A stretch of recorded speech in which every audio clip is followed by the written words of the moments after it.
ചിഞ്ചുവിന്റെ നീലക്കല്ല്. Chinchu's blue stone. ഒരു മരക്കൊമ്പിൽ ചിഞ്ചു എന്നൊരു കുഞ്ഞനണ്ണാൻ താമസിച്ചിരുന്നു. അവന് നിറമുള്ള കല്ലുകളും തിളങ്ങുന്ന ഇലകളും ശേഖരിക്കാൻ വലിയ ഇഷ്ടമായിരുന്നു. ഒരു ദിവസം ചിഞ്ചു ഒരു പുതിയ തിളക്കമുള്ള കല്ല് തേടി ദൂരെ കാട്ടിലേക്ക് പോയി. അവൻ പല മരങ്ങളിലും കയറിയിറങ്ങി. നടന്നു നടന്ന് അവനൊരു പുഴയുടെ അടുത്തെത്തി.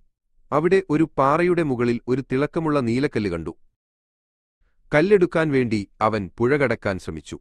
പക്ഷേ പുഴയിലെ വെള്ളത്തിന് നല്ല ഒഴുക്കായിരുന്നു. അവനൊരു പേടി തോന്നി. അപ്പോൾ ഒരു വൃദ്ധനായ മൂങ്ങൻ ജ്ഞാനി ചിഞ്ചുവിനെ കണ്ടു. എന്താ മോനെ, എന്തുപറ്റി? ജ്ഞാനി ചോദിച്ചു. ചിഞ്ചു തന്റെ ആഗ്രഹം ജ്ഞാനിയോട് പറഞ്ഞു. ആ നീലക്കല്ല് എനിക്കെടുക്കണം, പക്ഷേ എനിക്ക് പേടിയാണ്, ചിഞ്ചു പറഞ്ഞു. ജ്ഞാനി ചിരിച്ചു.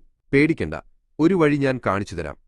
ആ വലിയ ഇലയിൽ കയറി പുഴ കടക്കാം, ജ്ഞാനി പറഞ്ഞു.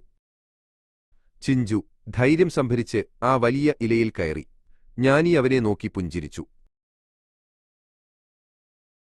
പതിയെ പതിയെ ഇല ഒഴുകി നീലക്കല്ലിന്റെ അടുത്തേക്കെത്തി.